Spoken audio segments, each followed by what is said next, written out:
So, einen schönen guten Abend, guten Morgen, guten Mittag und leck mich am Arsch. Wir haben The Stanley Parable jetzt hier in der Ultimate Deluxe Edition. Ich hatte das Original mal gespielt. Ja. Hatte das Original mal gespielt und jetzt gibt es ja diese Ultra Deluxe Edition. Muss ich mit der Maus? Moment. Warte. Ich hab's gleich.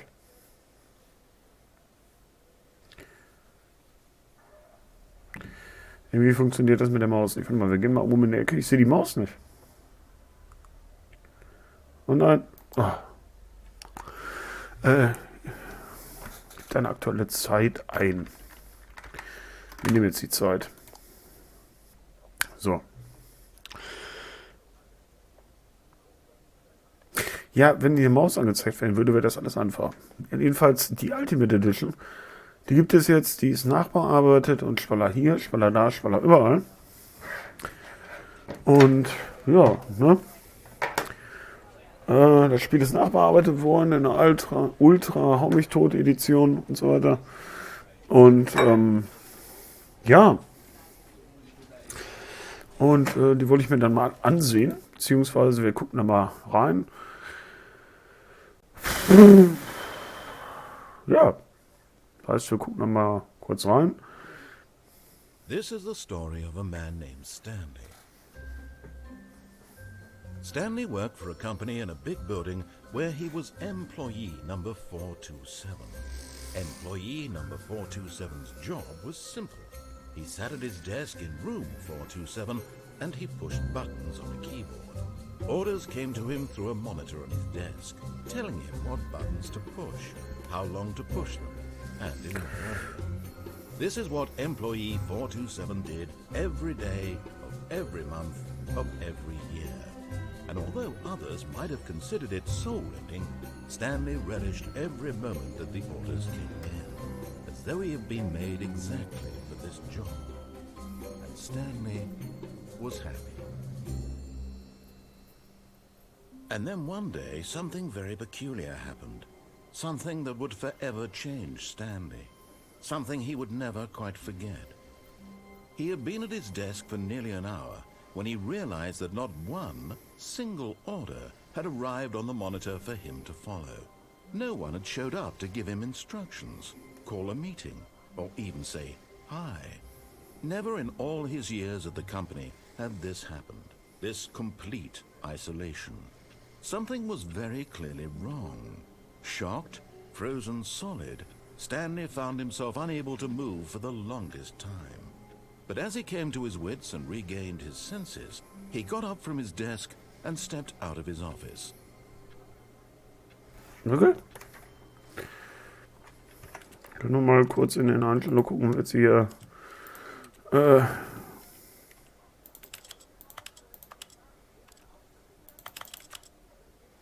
Okay. Mehr kann man nicht einstellen. Ja, Moment, da stand noch was von. Dann das Sichtfeld mal noch hoch. Und 16 zu 9, 59 Hertz. Ich habe aber 72. Vielen Dank. So. Ja. Dann versuchen wir es mal. All of his co-workers were gone. What could it mean? Stanley decided to go to the meeting room. Perhaps he had simply missed a memo. Der Meetingraum ist... When Stanley came to a set of 2 open doors, he entered the door on his left. Wenn du das sagst, brauchen wir das noch.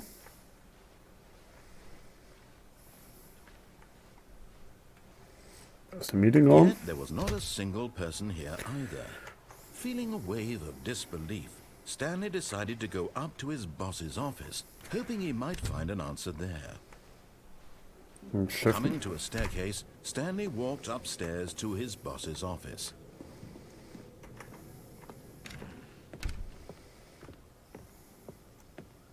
Stepping into his manager's office, Stanley was once again stunned to discover not an indication of any human life. Shocked, unraveled, Stanley wondered in disbelief who orchestrated this. What dark secret was being held from him? What he could not have known was that the keypad behind the boss's desk guarded the terrible truth that his boss had been keeping from him. And so the boss had assigned it an extra secret PIN number, 2845. But of course, Stanley couldn't possibly have known this.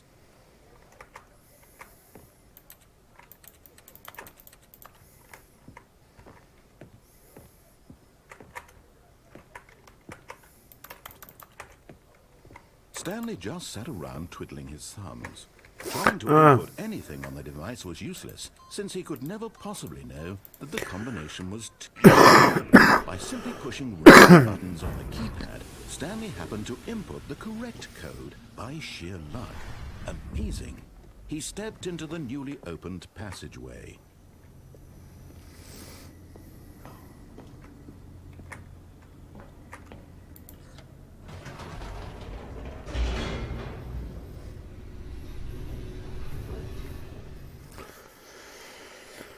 Ach ja.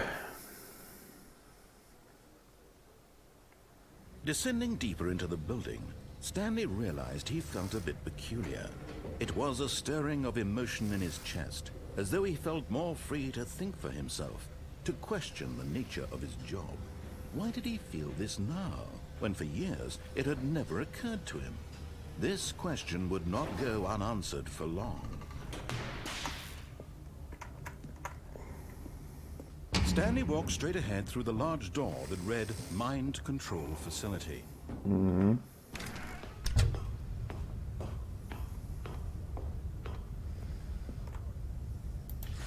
The lights rose on an enormous room packed with television screens. What horrible secret did this place hold? Stanley thought to himself. Did he have the strength to find out?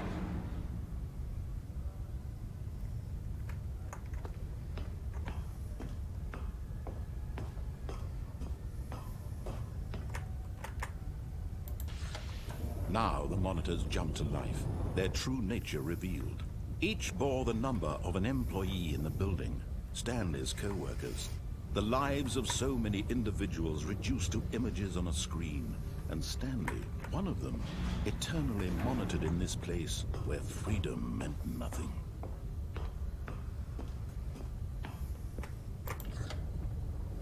This mind control facility, it was too horrible to believe. It couldn't be true. Had Stanley really been under someone's control all this time?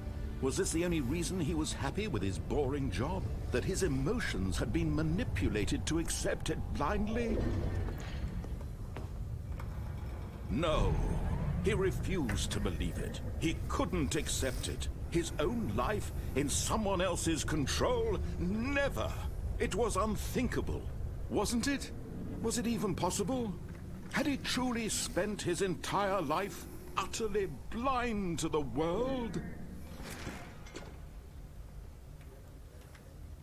But here was the proof. The heart of the operation. Controls labeled with emotions. Happy, or sad, or content. Walking, eating, working. All of it monitored and commanded from this very place.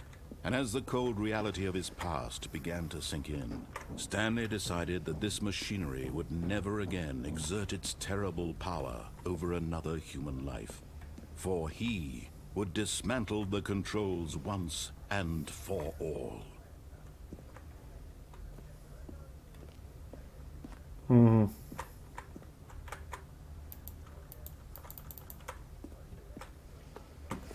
Ich weiß ehrlich gesagt nicht mehr.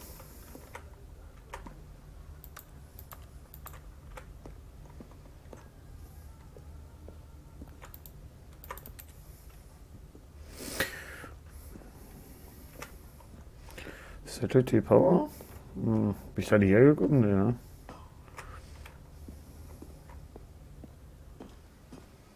Ja. Mal wird. Ja, das ist jetzt schon mal der. Ich mich nicht mehr so ganz genau dran. And when at last he found...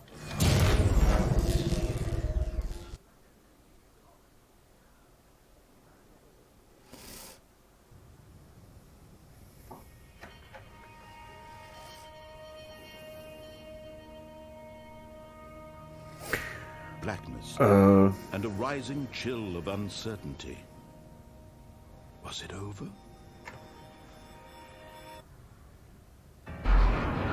Yes. He had won. He had defeated the machine, unshackled himself from someone else's command. Freedom was mere moments away. And yet, even as the immense door slowly opened, Stanley reflected on how many puzzles still lay unsolved. Where had his co-workers gone? How had he been freed from the machine's grasp? What other mysteries did this strange building hold? But as sunlight streamed into the chamber, he realized none of this mattered to him, for it was not knowledge or even power that he had been seeking, but happiness. Perhaps his goal had not been to understand, but to let go. No longer would anyone tell him where to go, what to do, or how to feel. Whatever life he lives, it will be his. And that was all he needed to know. It was perhaps the only thing worth knowing. Stanley stepped through the open door.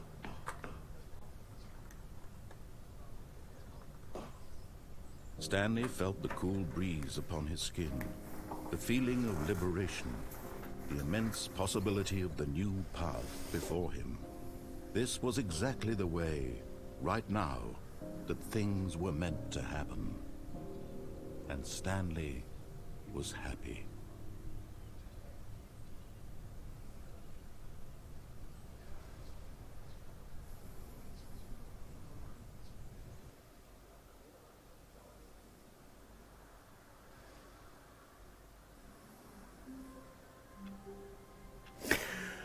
Ja, das war jetzt generell das Stanley Parable in der einfachsten und schnellsten Lösung.